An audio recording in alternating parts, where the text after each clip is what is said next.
Hi, my name is Paul. I'm the pastor of Living Stones Christian Reformed Church, and I want to do a little video now about what I talked about at length in my adult Sunday school class last week. You can find that video on YouTube or the church Facebook page. The class was on 1 Thessalonians 4:13 through 18.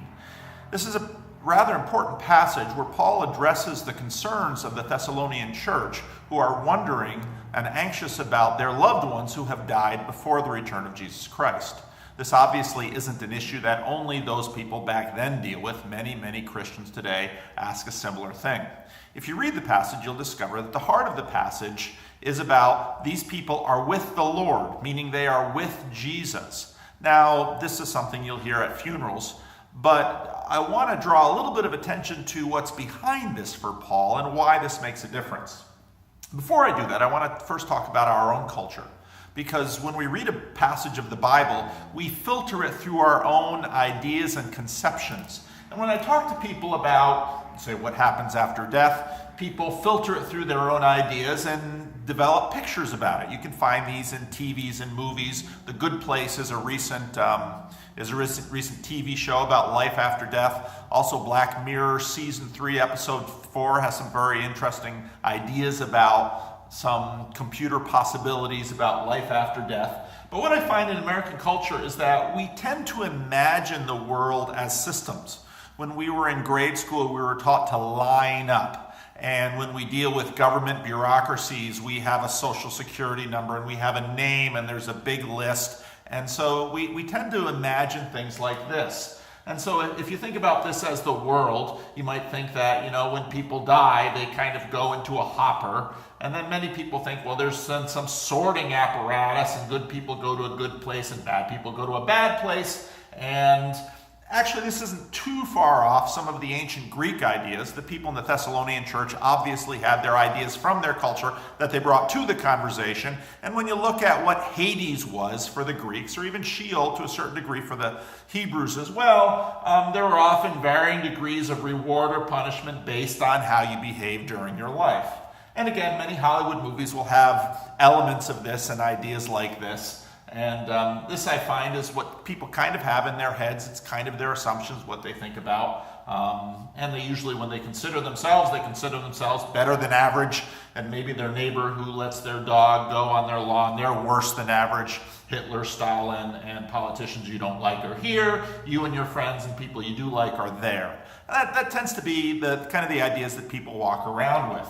Now, one of the things that's interesting is that, again, this is very much a system approach. There's very much kind of a judgment approach based on, well, was I good in my life or was I bad in my life? Was I nice to people? Did I pay my taxes? Did I do what's right? Was I a liar? Was I mean? Was I terrible? Then maybe you'll go to a bad place and maybe there's gradients of it. Again, this is kind of what people think.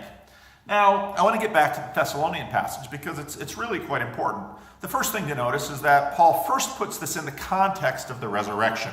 He says this, "Now we do not want you to be uninformed, brothers and sisters, about those who sleep," meaning those who have passed away, "so that you will not grieve like the rest who have no hope.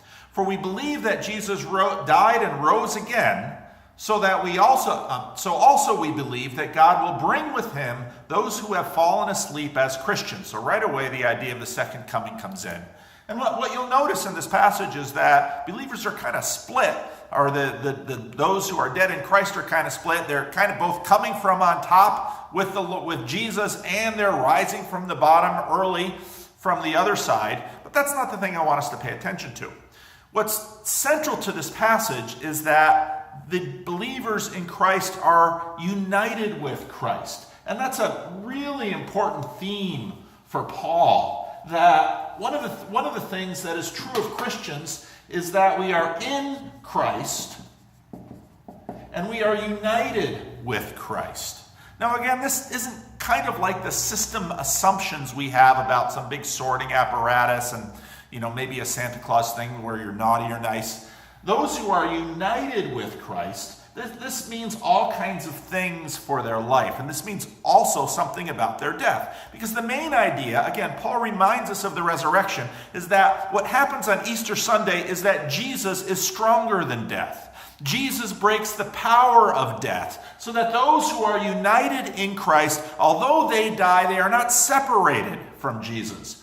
You'll find very similar ideas in Romans chapter 8, where Paul talks about we cannot be separated from the love of Christ. And so the heart of Paul's teaching is that we are united with Christ. And what that means is that we will always be with Christ. And once the resurrection happens, we then are with him in our bodies. But even before the resurrection, we are with him in our spirits. Now that, I think, gives us some comfort and some anxiety, because on one hand, if we are united with Christ, nothing can separate us from his love. And this should give us tremendous comfort.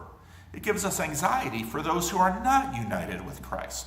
Well, what does that mean? Where will they go?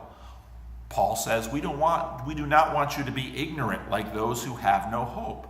The clear understanding is that in the long run, either you want to be with Christ or you will not be with Christ. And if you will not be with Christ, where will you be? Who will you be with? And what will that be like? So that's what we talked about in our adult Sunday school class. I stream the adult Sunday school class on our church Facebook page every Sunday morning at 9:30, or you can attend live here, obviously, too. Thanks for watching.